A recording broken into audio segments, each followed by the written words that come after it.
break it last time. Okay. So hi, Nick. It's so nice for you to visit with me, and I'm so glad that we connected because we kind of feel the same way about psychotherapy and the need for a functioning brain for it to work well. Is that correct? Absolutely correct. Yes, and I want to share like how I got in touch with Nicole because it was very interesting. So I was like browsing the internet looking for papers about what really changes in the brain of someone with OCD, skin picking disorder, and so on and forth. And I found Nicole's blog, which is Mental Health Keto, and I read it like right away.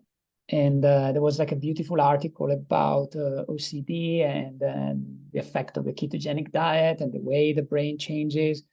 And I cross-checked all of the papers because I'm like that. I'm like a nerd, and I always want to make sure everything is good. And then I got in touch with you because it was like really beautiful. So I'm very happy with that.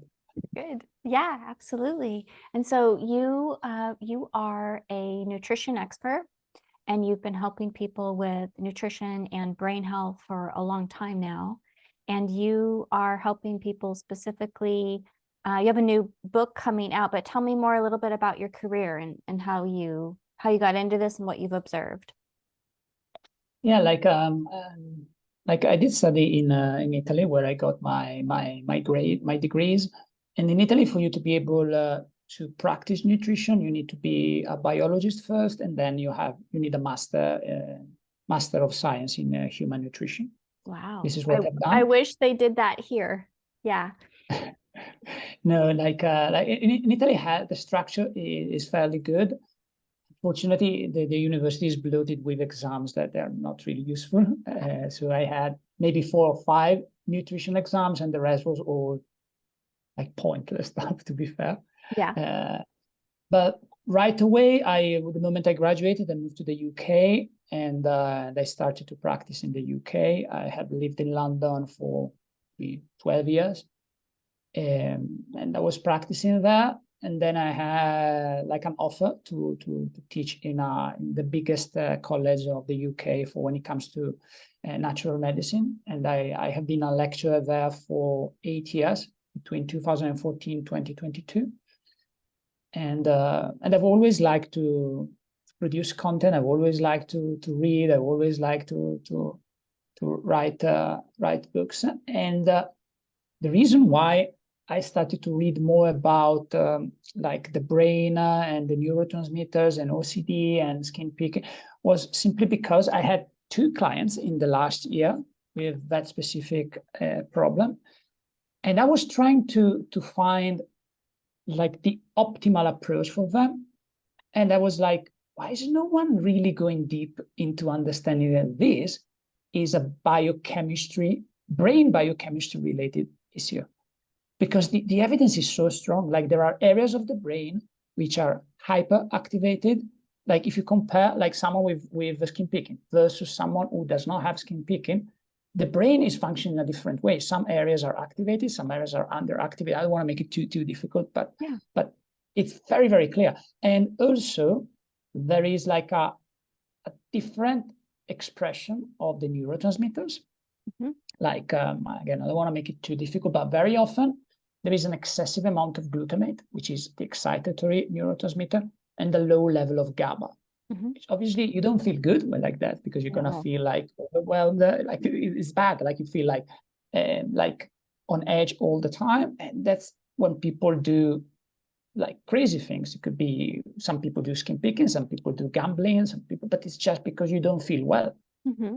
So it's not the fault of the person, it's the fault of the brain biochemistry. And in some cases, which are very easy to test, like there is a beautiful test from LifeCode GX, it literally tells you, do you or do you not have what we therapists call a SNP, which is like a genetic mutation, which makes it more difficult for you to make GABA from glutamate.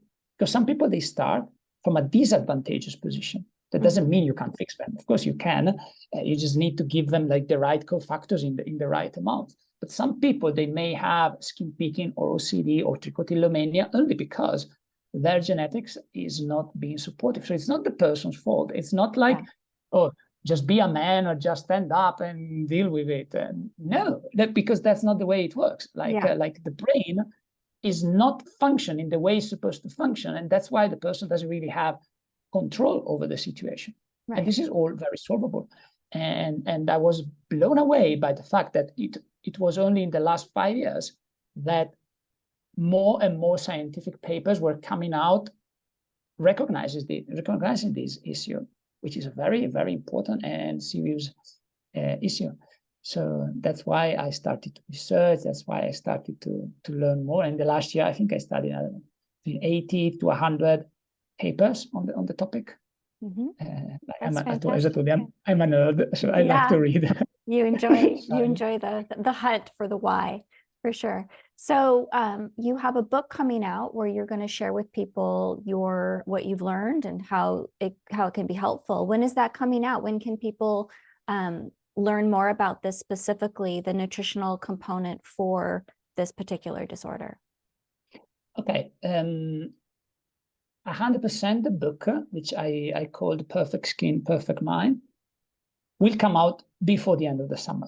Excellent. Now, in my original press release, I said 1st of June, which is, considering today is the 5th of May, and I'm just at the outline of the book. It's probably not going to happen by the 1st of June. But I'm aiming mid-July, but certainly before September. So this is the timeline. I'm gonna publish it on Amazon, where I already have like 3 health best-selling books. Hopefully this can be book number 4, like bestseller number 4. Nice. Nice. I will try. Yes, good, because I'm sure there's lots of people. It's a difficult diagnosis to find good information on, for sure. That's part of why in my OCD blog, there's not very much on it, because it's difficult to kind of find anything on there. So excellent. So yes, you can therapy someone to the moon and back. Psychotherapy someone to the moon and back with that disorder, and you're not necessarily going to get very far. It can be very difficult one to treat without this component. So good. Yeah. So wonderful. So people can find you on Amazon and follow you and be alerted to when your new book comes out, and they can get some help and learn another way that they can feel better. So that's awesome. Absolutely. Yeah. Thank you. Thank you for talking about your work. And I'm hoping this will fill in a little space for people looking for information about this particular disorder and be able to find you and get some more clues on how they can feel better. Beautiful. Thank you for having me, Nicole. Yeah, welcome. Take care.